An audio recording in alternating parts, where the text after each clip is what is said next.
I hold a fundamental truth called a God gap. I know that there are plans for me, plans to prosper me and not harm me, in Jeremiah. And I know that I'm supposed to just take a step and then just take another step. So it was very comfortable for me when we had this idea. I think there's something new that we could do with our time, talent, and skills. That set up a gap. I think we could make this thing work. I have no idea how to do it. I'm not a software engineer, but I can learn. Because now that I've been pointed in this direction, my job is to be obedient to the next thing that's put in front of me.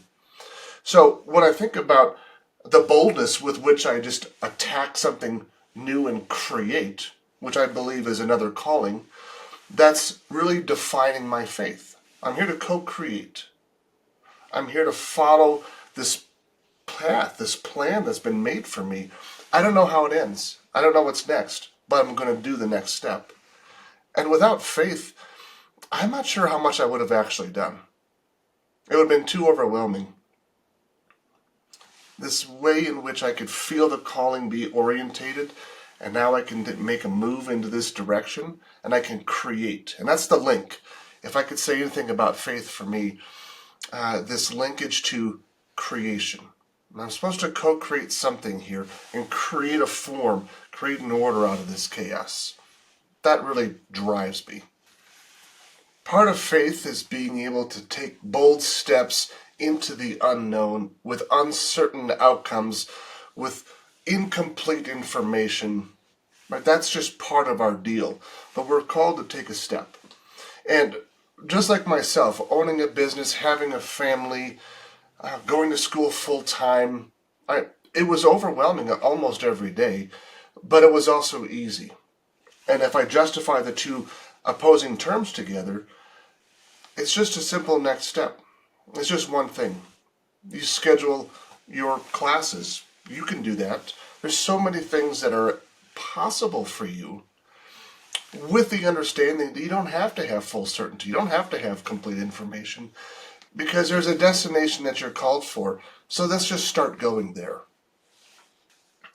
When I think about, a whisper nudging you, I think it's time. I think you should do this now. Or it's the big sign that drives right in front of you. It's like, thank you, that's my sign. But in either example, we are here and we have a purpose and we have a meaning to help others and to be involved in other people's lives, in community, in relationship. And if there's a way that you can take a program at CCU and further your ability to float what you've been given for your time and your talents into the community that you're called to serve in a way that's more than what you're currently able to do, follow the call. It's a fun thing to do, and it's such an empowering thing to do. So I think I would say we've resisted long enough. I think it's just time to allow and to follow and to be led well and just to go for it. One of the things that I treasure most about my time learning at CCU and going through the master's program was this integration that we had in everything we did of how does our faith fit into our clinical identity and our clinical practice. That for me took it to that core of new minds. As I thought about transforming my mind and renewing my mind, that directly links to how I interface with clients and how do we renew their minds.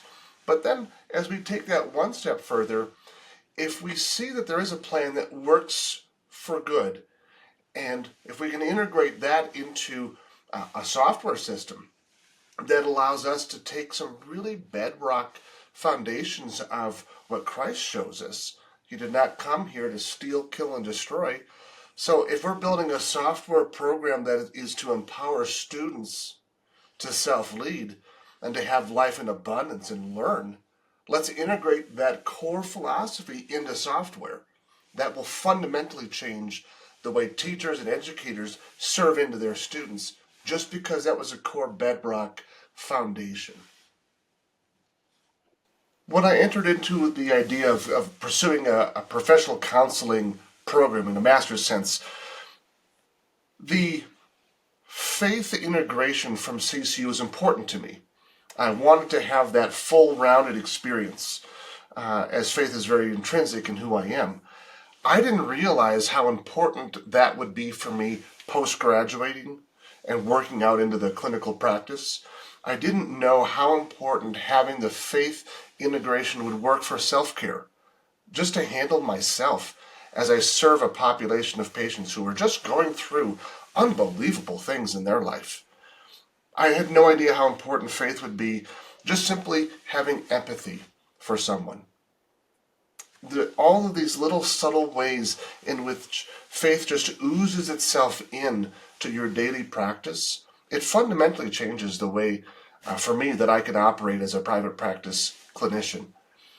I didn't know how significant it was until I looked in the rearview mirror.